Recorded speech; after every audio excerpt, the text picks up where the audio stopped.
proses perencanaan, pelaksanaan, dan asesmen implementasi kurikulum merdeka yang dilakukan di sekolah ini.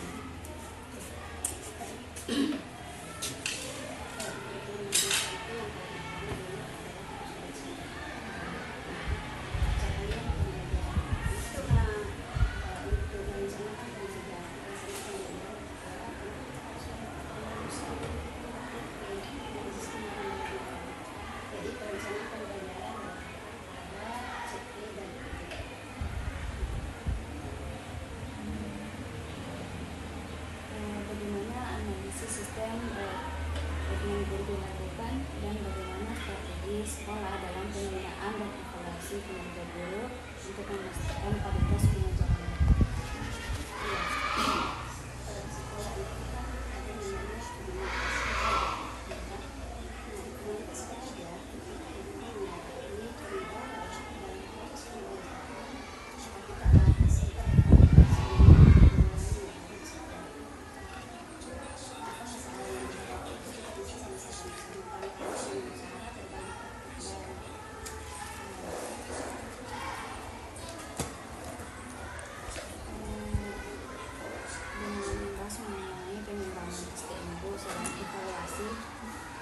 Strategi pengembangan SDM sekolah yang diterapkan dan pelatihan seperti apa yang menjadi fokus utama saat ini.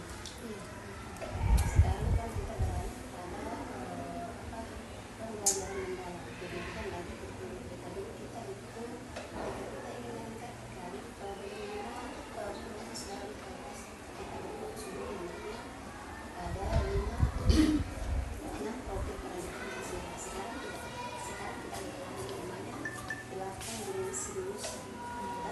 Nah, di dalam dimensi lulusan itu sudah mencapai kita bagaimana meningkatkan kualitas pembelajaran menjadi sebuah budaya juga berguna sampai dengan literasi itu sampai sesuatu itu semua jadi kalau mengenai sarana dan prasarana Bu dan pembiayaan, bagaimana kondisi sarana prasarana sekolah saat ini dan bagaimana sistem inventarisasi serta tata kelola pembiayaan. Karena sarana apabila kita sudah lihat di sini dan itu sudah diinventarisir secara terorganisir, itu diinventarisirkan juga. Dan kemudian salah satu sarana yang paling terbaik itu adalah yang kayak media pembelajaran itu semua terdaftar di dalam dan digunakan secara maksimal. Semua guru itu sudah menggunakan ini sarana yang ada yang dibutuhkan di dalam kelas. Jadi mengenai rencana anggaran Ibu, saya Ibu jelaskan sedikit mengenai analisis rancangan kegiatan dan anggaran sekolah mengenai RKAS dan rencana kerja sekolah atau RKS. Jadi apa prioritas utama yang dibiayai para pembina? Ya, yang menjadi prioritas utama. Tapi dalam pembiayaan itu sebetulnya ada bisnis pengembangan dan sekarang kita tidak keluar dari situ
Suaramu.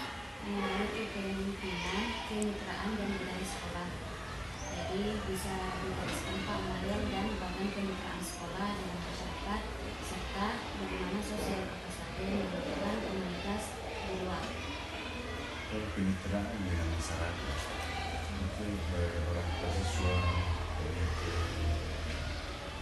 lingkungan sekitar, mengenai kegiatan-kegiatan sosial di masyarakat seperti mendekat Ramadan ya atau minat bersih. Sering anak-anak dilibatkan kerja bakti ke masjid. Sering juga dibawa ke kuburan di sana. Olahraga membawa sama setelah olahraga ya bersihkan atau cuma bersih sering melibatkan ke lingkungan masyarakat. Kemudian apa lagi?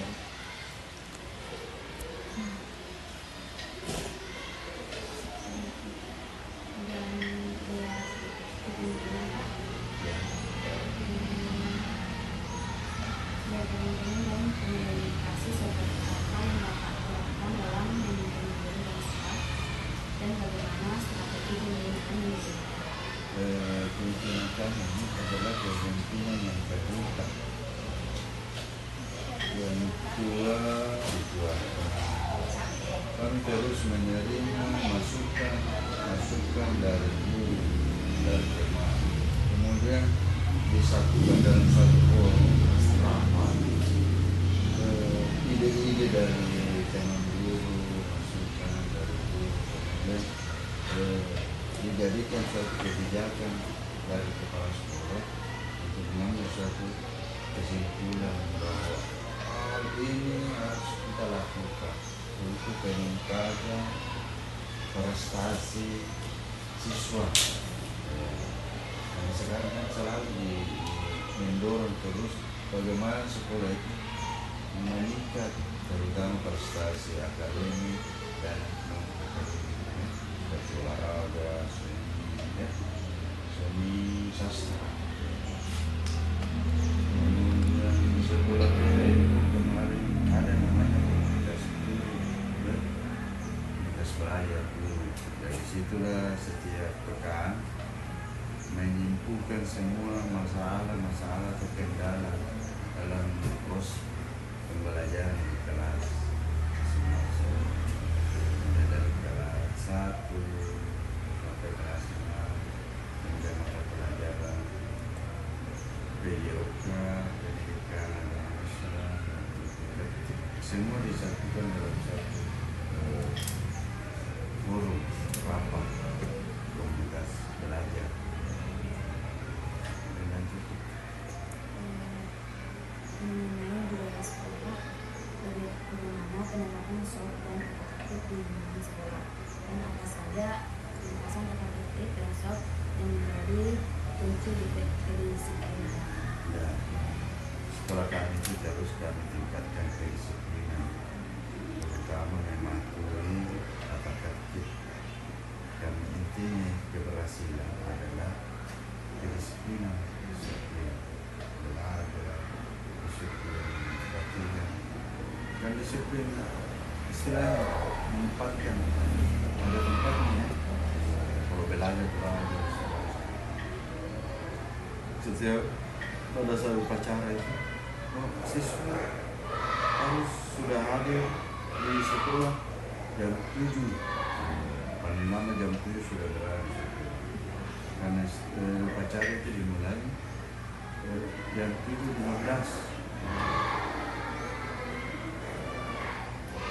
Nah itulah untuk menunggu suatu keberhasilan, mendorong prestasi, harus disiplin mematuhi aturan tata tertib sekolah, dan itu dilakukan setiap saat, tidak jenuh-jenuhnya menyampaikan ke